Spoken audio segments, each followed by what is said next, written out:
नमस्कार दोस्तों, OmniScient channel में आपका स्वागत है। और आज आप इस वीडियो में OmniScient इंग्लिश के तहत 458वें दिन की क्लास को देख रहे हैं। तो दोस्तों, इस वीडियो के माध्यम से मैं कुछ ऐसे वर्ब के बारे में बताऊंगा, एक्चुअली कुछ ऐसे नाउन के बारे में, या कहा जाए दोस्तों कि एक तरह से एक ऐसे वर्ड के बारे में बताया जाएगा जिसमें कि वह एक वर्ड जो है ऑटोमेटिक अपने आप में एक नाउन भी है, एक वर्ब भी है और एक एडजेक्टिव भी हो गया, यानी कई तरह के पार्ट्स ऑफ स्पीच होंगे। दोस्तों, सबसे पहले बात करें, अगर आप नए चैनल को सब्सक्राइब कीजिए, घंटी में आने वाले वीडियो के लिए। वीडियो पसंद है लाइक और शेयर जरूर कीजिए। देखिए, अगर अभी तक आपको पढ़ने में दिक्कत हो रही है या बोलने में दिक्कत हो रही है या शुद्ध नहीं लिख पा रहे हैं, तो बस इतना करना है कि OmniScient इंग्लिश यूट्यूब के सर्च में टाइप कीजिए, OmniScient इंग्लिश यूट्यूब के सर्च में टाइप कीजिए, या बस सेम इसी तरह बोलिए OmniScient इंग्लिश यूट्यूब के माइक में, तो सारे वीडियो के लिंक आपको मिल जाएंगे। और डे 1 से हमारे वीडियो को देखिए। जिनको पढ़ने नहीं आता, बिल्कुल अंग्रेजी से डर लगता है, कभी भी समझ नहीं पाते कहाँ से इंग्लिश शुरू करना है, कैसे शुरू करना है, वो भी बिना ग्रामर के रूल रेगुलेशन को याद ना करते हुए, यानी कि बहुत आसान तरीके से, तो बस आप सर्च कीजिए, प्लेलिस्ट में हमारे वीडियो को डे 1 देखिए। दोस्तों, अब बात करते हैं राइटिंग स्किल की या स्पोकन स्किल की, या पढ़ें या लिखें या समझें। सबसे जरूरी होता है अधिक से अधिक वर्ड मीनिंग याद किया जाए। उसी तरह का हर एक तरह का वर्ड मीनिंग का मैंने चर्चा किया है, तो आप देखने वाले हैं कुछ ऐसे इंग्लिश के वर्ड जो कि दोस्तों कहीं ना कहीं द्विअर्थी हैं, या कई बार नाउन के रूप में उसी को संबोधित किया जाता है, कई बार उसी को वर्ब के रूप में संबोधित किया जाता है। तो आइए शुरू करते हैं सब कुछ विथ इजी स्टेप। और देखिए, uses of noun as verb, यानी कि संज्ञा जैसे क्रिया का प्रयोग, यानी संज्ञा जो कि जैसे संज्ञा वैसे क्रिया, जैसे क्रिया वैसे संज्ञा, उसका प्रयोग सीखना है। चलिए, तो पहले देखिए एग्जाम्पल देख ले दोस्तों। एक 3 तरह के एग्जाम्पल यहाँ मैं ले रहा हूँ। मैन इट सॉल्ट, दूसरा एग्जाम्पल है दोस्तों कि the cook has not salted the soup, तीसरा एग्जाम्पल है सी वाटर इज सॉल्ट, मतलब कि आदमी नमक खाता है, रसोईया सूप में नहीं नमक डालता, समुद्र में नमक है, समुद्र नमकीन है। इंग्लिश की बात की जाए यहाँ पर, तो इम्पोर्टेंट क्या है, सबसे देखिए तीनों सेंटेंस को देखने के बाद यही पता चल रहा है कि तीनों में कॉमन वर्ड कौन सा है। ठीक है, तो कॉमन वर्ड है दोस्तों सॉल्ट है। जी हाँ दोस्तों, सॉल्ट जो है कॉमन वर्ड है। देखिए, सॉल्ट ऑटोमेटिक मिल रहा है कि ये सभी सेंटेंस में पाया जा रहा है। अब देखिए, यहाँ जो सॉल्ट है, पहले वाला सॉल्ट, मैन इट्स सॉल्ट, इसमें यह सॉल्ट जो है एक नाउन है। एक क्या है? एक नाउन है। नाउन मीन्स क्या होता है? संज्ञा, तो नाउन है। जबकि दूसरे वाला में the cook has not salted the soup में सॉल्टेड जो है ये एक वर्ब है, यानी कि क्रिया है। ठीक है, जिसमें इसका अर्थ होता है नमक डालना, नमक डालना। यहाँ सॉल्ट मीन्स नमक होता है, यहाँ सॉल्ट मीन्स नमक डालना। जबकि तीसरा में सॉल्ट जो है नमकीन के सेंस में आ रहा है, जो कि एक एडजेक्टिव होगा। ठीक है, एडजेक्टिव होगा। तो कहने का मतलब यही दोस्तों कि कई वर्ड मीनिंग है, कई तरह के, मतलब कि अंग्रेजी की भाषा की विशेषता है कि एक ही शब्द भिन्न भिन्न पार्ट्स ऑफ स्पीच में, व्यवहार में लाए जाते हैं। ठीक है, अब बात करते हैं अंग्रेजी के किस शब्द का प्रयोग पार्ट्स ऑफ स्पीच में हुआ है। इसकी जानकारी के लिए अंग्रेजी के सभी पार्ट्स ऑफ स्पीच की जो धारणा है उसको क्रियान्वित करना चाहिए। और आगे भी देखेंगे कि नाउन का प्रयोग जो कि वर्ब या अन्य पार्ट्स ऑफ स्पीच में भी होता है। चलिए, तो आगे बढ़ते हैं वीडियो में। और देखिए दोस्तों, जो इम्पोर्टेंट चीज़ है कि पहला देखिए, चूँकि पहला क्लास भी था इसके ऊपर, अब इसके पहले वाला क्लास प्रीवियस जो वीडियोस था, अब देखिए ये सेकंड वीडियो, इसके बाद एक थर्ड वीडियो और आएगा। 3 क्लासेस होंगे ताकि समझ सके अच्छे से और समय का भी बचत हो सके। अब देखिए, क्रॉप है। क्रॉप का मतलब क्या होगा? क्रॉप मीन्स लोग जानते ही, क्रॉप मीन्स होता है फसल जो कि खेतों में होती है। अब देखिए, इसका यूज़ सेंटेंस के रूप में कर दे ताकि आप समझ सके अधिक से। तो I use a crop rotation system. ठीक है दोस्तों, क्रॉप रोटेशन सिस्टम यानी कि मैं फसल चक्र व्यवस्था का उपयोग करता हूँ, इस्तेमाल करता हूँ। यूज मीन्स वही होगा। चलिए, अब नेक्स्ट देखते हैं। ये तो दोस्तों यहाँ पर क्रॉप जो आया, ये क्रॉप जो आया ये एक नाउन के रूप में आया। जी हाँ दोस्तों, नाउन के रूप में कहिए, या हिंदी का ही संज्ञा के रूप में। अब ये क्रॉप मीन्स होता है काटना। क्या होता है? क्रॉप मीन्स काटना। अब हालांकि कट मीन्स काटना होता है, लेकिन ये चूंकि एक ही वर्ड को 2 तरह से इस्तेमाल किया जाता है, नाउन के रूप में और काटना वर्ब के रूप में। तो यहाँ पर ये जो है वर्ब के रूप में इस्तेमाल किया गया है, वर्ब। यानी क्रिया के रूप में। सेंटेंस इस तरह से होंगे, his hair has been cropted, his hair has been cropted, है ना, क्रॉप्ड, सॉरी क्रॉप्टेड नहीं cropped, his hair has been cropped, कहने का अर्थ है कि उसका बाल काटा गया। चलिए दूसरा देखते हैं वर्ड कौन सा है जो कि द्विअर्थी है, यानी कि नॉन भी है संज्ञा भी है। देखिए फ्लाई, फ्लाई मीन्स क्या होता है, उड़ना होता है ना, लेकिन फ्लाई मीन्स क्या होता है, मक्खी भी होता है, जो कि एक नाउन है, एक संज्ञा है ना, नाउन जो कि एक संज्ञा के रूप में व्यक्त होता है। सोचो ये है हमारा फ्लाई, और एग्जाम्पल है, सो फ्लाइज आर डर्टी, है ना, यानी कि मक्खियाँ गंदी हैं, गंदी होती हैं एक तरह से। अब देखिए नेक्स्ट है फ्लाई मीन्स उड़ना, ये हमारा जो कि हम ज़्यादातर जानते हैं फ्लाई मीन्स उड़ना, और फ्लाई जिसका 3 रूप होता है, फ्लाई, फ्लू और फ्लोन। तो यहाँ पर V1 V2 और V3 भी होता है, तो याद रखना होगा उसको प्रिंसिपल वर्ब में। द बर्ड फ्लू अवे, या बर्ड फ्लाई अवे भी हो सकता था और बर्ड फ्लोन अवे भी हो सकता था, लेकिन यह V2 लिया गया है, V2 का सेंटेंस। पक्षी उड़ गया, है ना, पक्षी उड़ गया। चलिए अब देखते हैं कुछ कौन सा वर्ड है, तो ये फ्लावर है। फ्लावर मीन्स क्या होता है, इसे दो तरह से कैसे यूज करेंगे भाई। फ्लावर में सबको जानता है कि फूल ही होता है, फूल में फूल होता है। He is cook of the, sentence में थोड़ा सा बदलाव होगा, सेंटेंस ऐसे होगा दोस्तों, our national flower is a lotus, कहने का मतलब कि हमारा राष्ट्रीय फूल जो है कमल है ना, तो ये इस तरह से बन जाता है। ये दोस्तों एक नाउन के रूप में यहाँ पे इस्तेमाल किया गया, नाउन, याद रखिएगा नाउन। नेक्स्ट फ्लावर है, फ्लावर का मतलब होता है विकसित होना, क्या होना, विकसित होना, लेकिन लोग इस तरह का वर्ड कभी बहुत ही कम ही यूज करते हैं फ्लावर के रूप। फ्लावर से मीन सब लोग फूल ही पुष्प समझ जाएंगे, फूल या पुष्प।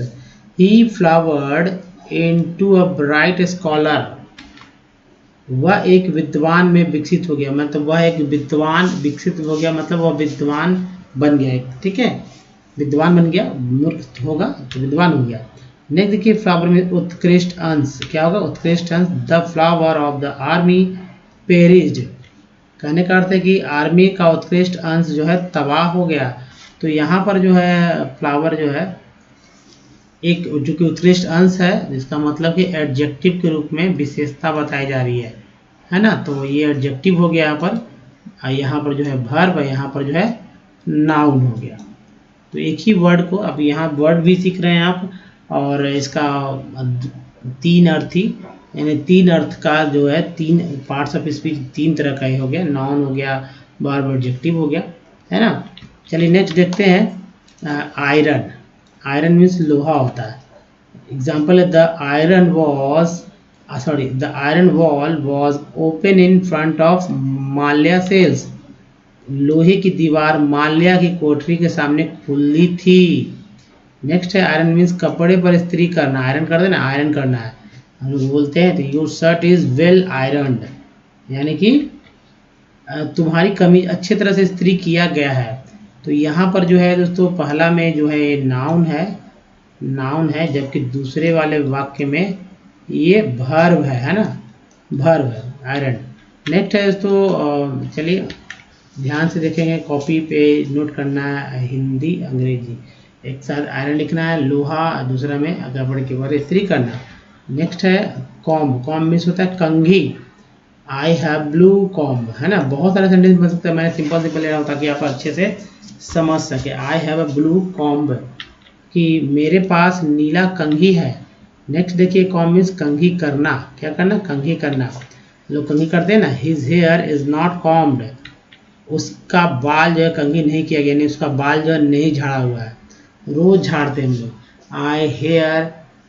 माई हेयर इज कॉम्ब्ड, मेरा बाल कंघी किया हुआ है, कई तरह से। आई कॉम्ड माई हेयर, ऐसे ही बोल सकते हैं, मैं अपने बालों को कंघी करता हूँ। आई कॉम्ब माई हेयर, आई अगर बोलना है वह अपने बालों को कंघी, तो ही कॉम्ब्स हिज हेयर, है ना, ही कॉम्ब्स हिज हेयर। तो कई तरह से सेंटेंस बना सकते हैं दोस्तों, यहाँ पे डिपेंड करता है, लेकिन वर्ड मीनिंग तो जानेंगे तभी कुछ हो पाएगा, अगर समझना है, बोलना है, लिखना है तो। चलिए नेक्स्ट देखते हैं।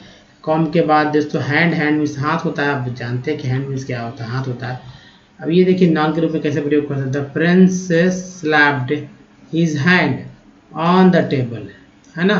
तो यहाँ पर जो हैंड है, हिज हैंड यानी उसका हाथ है, जो कि नाउन के रूप में राजकुमार मेज पर अपना हाथ, राजकुमार ने मेज पर अपना हाथ मारा।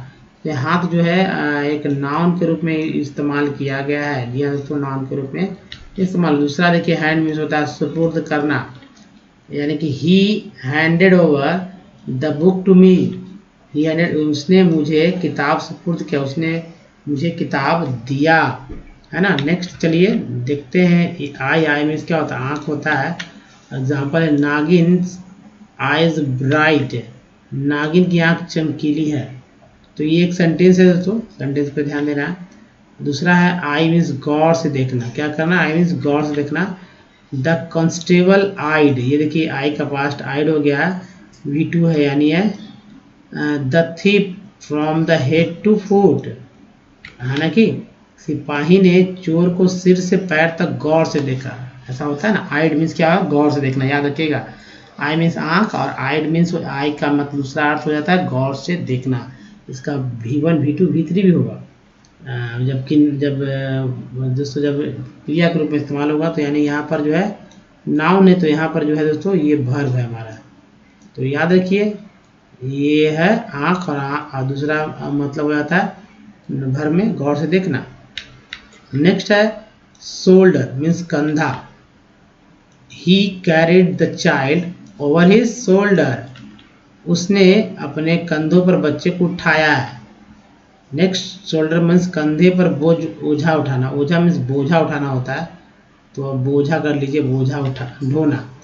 आई can not shoulder this responsibility, मैं इस दायित्व को ढो नहीं सकता, है ना। चलिए नेक्स्ट देखते हैं शोल्डर के बाद दोस्तों आर्म मीन्स क्या होगा, बाँ होगा, बाँ, यानी सी टच्ड हिज आर्म, उसने अपनी बाँ को छुआ या छुई, ठीक है, टच मीन्स छुआ, तो ये अलग है। ये आर्म जो यहाँ पर है तो ये नाउन के रूप में व्यवहार किया गया है, ठीक है, जो कि एक पार्ट्स ऑफ स्पीच है। अब चलिए नेक्स्ट देखते हैं, नेक्स्ट हमारा है आर्म, कंधे पर बोझा ढोना। तो शोल्डर के सेंस में भी और आर्म के में सेंस में भी एक ही तरह की बात हो गया। वहाँ कंधा तो यहाँ बाँ है, यहाँ पर कंधे पर बोझा ढोना, वहाँ भी कंधे पर बोझा ढोना।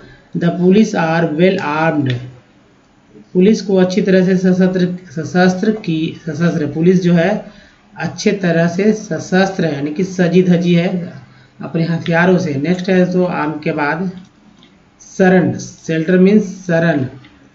The old women needs shelter, बूढ़ी औरत को शरण की जरूरत है ना। एस लग गया है, ये वर्ब बन गया, देखिए ये नाउन है तो, है ना, शरण।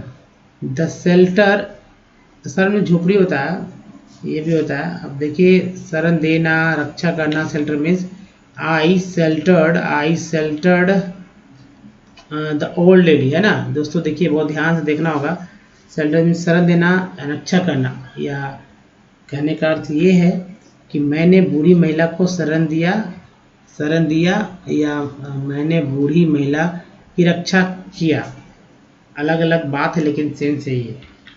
देखिए इक्लिप्स मीन्स होता है ग्रहण कर, ग्रहण।